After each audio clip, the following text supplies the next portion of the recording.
Feast of Tabernacles 2018, day 5. I put up a video this morning of day 4 and 5 because this day was really pouring out. Although we worked, there was no condition to make videos. In any event, we went out this morning and picked up a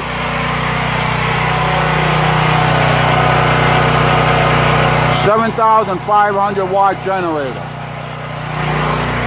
Hold up.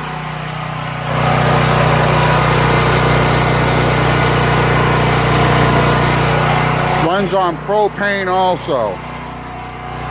Now the way these things work, my experience with these generators is somewhere between a half a gallon of gas, maybe if you're using a lot of power, 3/4 of a gallon every hour, but about a half gallon an hour. But we have these propane tanks.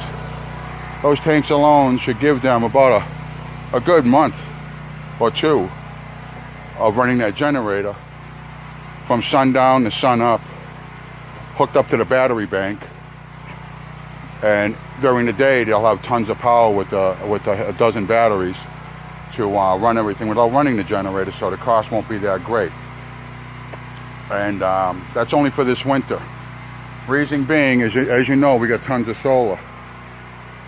But as we get the solar set up, and the ups and downs and successes and failures that we will have and learn through solar, Christine and Faith are staying here as of this Feast of Tabernacles forward.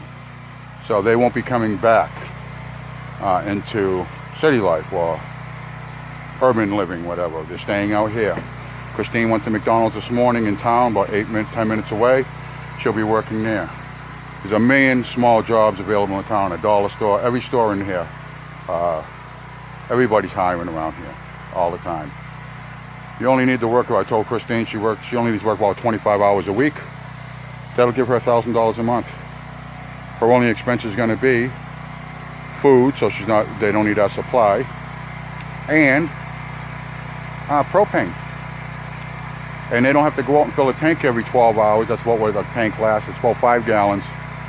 I know this, it lasts about 12 to 14 hours for a 5-gallon tank. That's what it boils down to. I did it last winter in the bus in below zero weather. These are doable. People say you can't live in them, you can. I was in their camper a day or two last winter in 20 below zero weather with little fan heaters, nothing much. And I survived. And the people I gave a 4,000 watt generator to who are living in the parking lot homeless in a camper, had their camper sealed up with the 4,000 watt generator, and they fared through 20 below zero weather for like 6 weeks straight last winter with that generator running 24/7. It's not an issue. So that's going to be put in an enclosure that's plenty ventilated, and that generator will run the camper, that, and Shelly Ann's, and I'm going to hook up Shelly Ann. I'm going to hook up your water. We got water coming in either today or tomorrow. Our neighbor Bob, who will be servicing our tanks, coming up and checking on us, checking on the ladies every 2 to 3 weeks and topping off their water tank. Here it is. All that pressure coming down is plenty for showers and everything. Electric hot water in Shelly's in the Taylor home, and I believe she's also electric heater in hers. Ours is propane.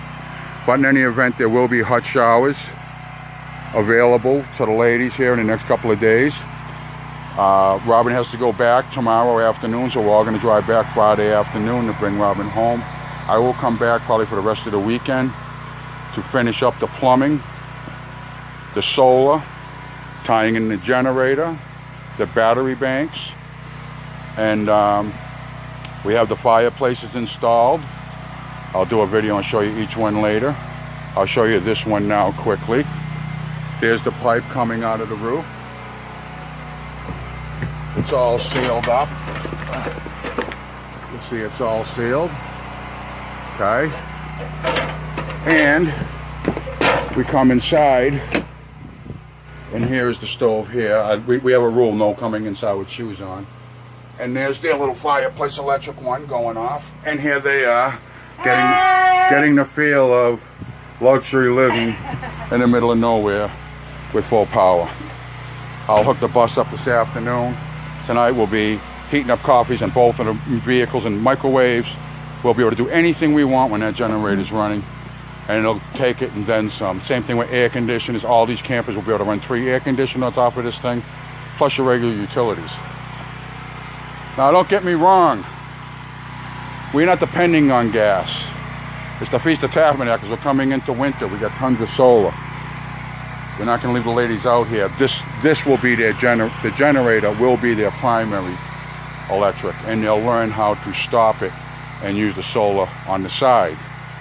And then as time goes by, they'll learn how to use strictly the solar, and we'll eliminate the generator as we put more solar in. But in the meantime, they will be living with plenty of water, electricity for hot water. That one takes propane. It'll have hot water.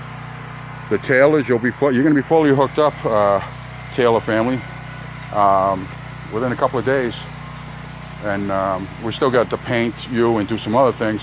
But if things go down, Taylor family, you're all set.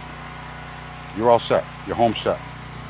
And our stockpile of food isn't much, but we got about 3 months. We'll be adding a lot to that now that the big things here in the land and everything else is done. Now we can get the thing going. All right. I love you all. And this will be the shop. We'll work all this out. Big battery banks. I got to do everything. Love you all. Have a ball. Father is amazing. The Most High. Ahaya. Asher Ahaya. Basham Jeshaya. Our love. The one who created us, who is not God, but the only begotten Son, the bright and morning star.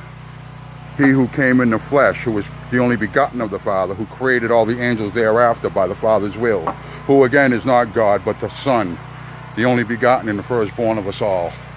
So thank you all as I bear witness to Christ, the Most High, and the work that He said He would do, and He has done. The Water Shalom.